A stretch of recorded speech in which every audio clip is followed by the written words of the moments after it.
Hi, I'm Shweta Bhatia, registered dietitian with the Indian Dietetic Association and the founder at Mind Your Fitness. In this session, I'm going to talk about the most common myths and questions that women usually have about their diet during pregnancy.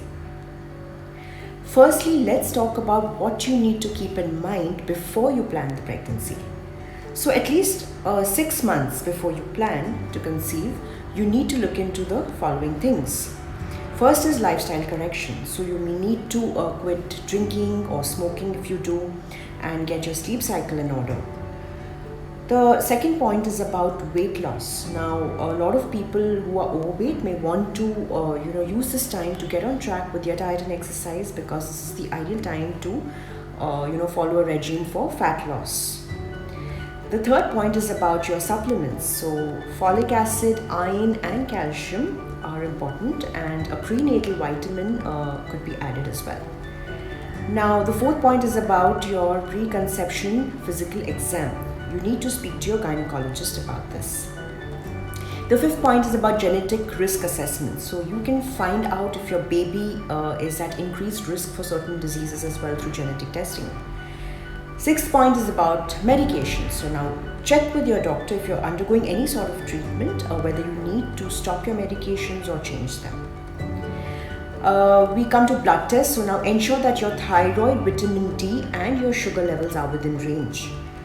Now, studies say that the father's diet is equally important, and it can also affect the DNA and the sperm quality and thereby the health of your child. So please keep that in mind. To-be fathers also need to get their diet in order.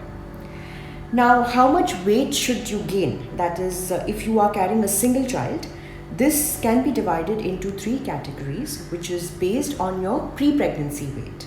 So if you're obese, then about 5 to 9 kgs. If you're overweight, then around 7 to 11 kgs. Normal weight women would be somewhere, the range would be between 11 to 15 kgs, and if you're underweight, then you're allowed between 12 to 18 kgs.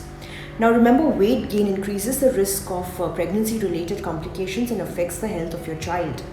And weight gain between pregnancies and not being able to lose your previous pregnancy weight increases birth complications for your next child. It disturbs your thyroid function and affects the baby's development. Now let's address the basic structure of your diet. So now, in terms of calories, there is really nothing extra that you need to add in the first trimester, which is the first 3 months. It should be strictly monitored for women who are already obese or overweight. A rough estimate is about 1500 calories based on your activity levels. Now, around 300 to 500 calories are added in the second and third trimesters. The protein intake should be between 70 to 75 grams throughout your pregnancy. Carbohydrates must be planned carefully, both in terms of quality and quantity, especially if you are overweight or diabetic, or you have developed pregnancy-induced, what we call as gestational diabetes. So diabetic mothers need to observe very tight glucose control throughout their pregnancy. Continue the prenatal vitamin schedule given by your gynecologist for calcium and folic acid and iron if it's been prescribed. Now, you need to add about 900 milligrams of omega-3 fatty acids, as you may not be able to consume too much of fish. Omega-3 rich diet is linked to better brain health in the baby. In fact, the deficiency has been related to autism. Now, as a general guideline for your diet, if you have to break it up, then you can follow say 1 to 2 servings of fruit, which includes your dried fruit like dates, but you avoid them if you are overweight or diabetic. About 5 servings of whole grains and pulses, 3 servings of dairy, 1 to 2 servings of your proteins like paneer and egg and chicken, 2 handfuls of nuts, 2 to 3 servings of vegetables, which are preferably cooked. Now, I do not recommend a vegan diet during pregnancy, as it does fall short of many minerals and vitamins. So you may have to take additional supplements if you are following a vegan diet, and you must do that under guidance. Now, what are the things that you must avoid during your pregnancy? So first, let's talk about from the food aspect. So fruit juices, junk food, soft drinks, desserts, processed meats, sabudana, wheat-based products, like maida, white and brown bread, biscuits, noodles, and of course, do not take more than 2 cups of tea and coffee to restrict your caffeine intake. The second is from the environment. So we need to reduce our exposure to BPA, which is a toxin which is found in plastic and plastic containers, it can cause preterm birth and also childhood obesity. So it's that toxic. Now, certain medications taken during pregnancy are related to behavioral issues and certain issues in the baby. So do not take medications without talking to your doctor. Avoid any food that bothers you. Of course, you need to stop alcohol and stay away from air pollution as far as possible, including secondhand cigarette smoke. And make sure that you wear a mask when you go out. Indigestion, acidity, and constipation are some of the common digestion issues that we see during pregnancy. Now, these are due to hormonal changes and the pressure that is coming on the stomach from the growing uterus. Now, how can we manage this? So, eat smaller meals more frequently, chew your food well, drink enough water, identify your trigger foods, don't lie down immediately after eating, and you can prop your head while sleeping if needed, and definitely consult your doctor before taking any sort of antacids or laxatives. Now we come to morning sickness. Most women only experience it during the first 3 months, and usually it starts in the morning and it gets better during the day.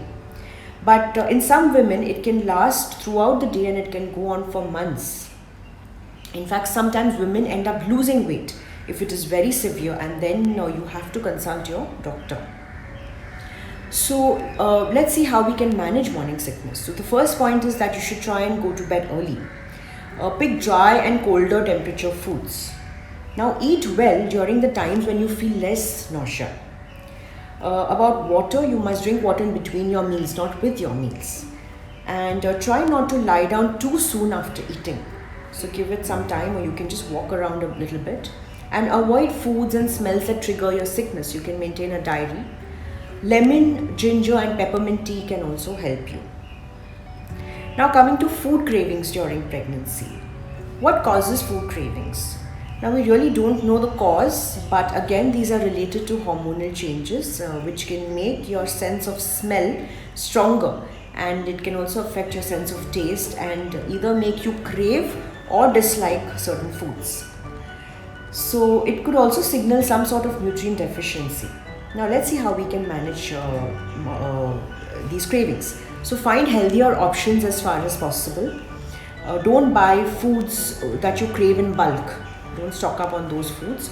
Plan your meals well, and try and distract yourself when you have cravings.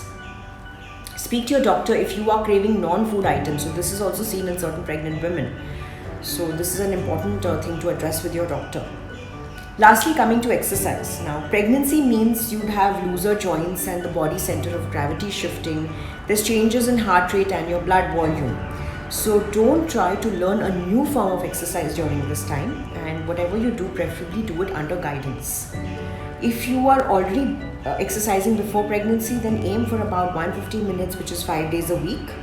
And if you have been irregular, then start with about 20 minutes and you can do 3 to 4 days a week, and then slowly gradually build it up.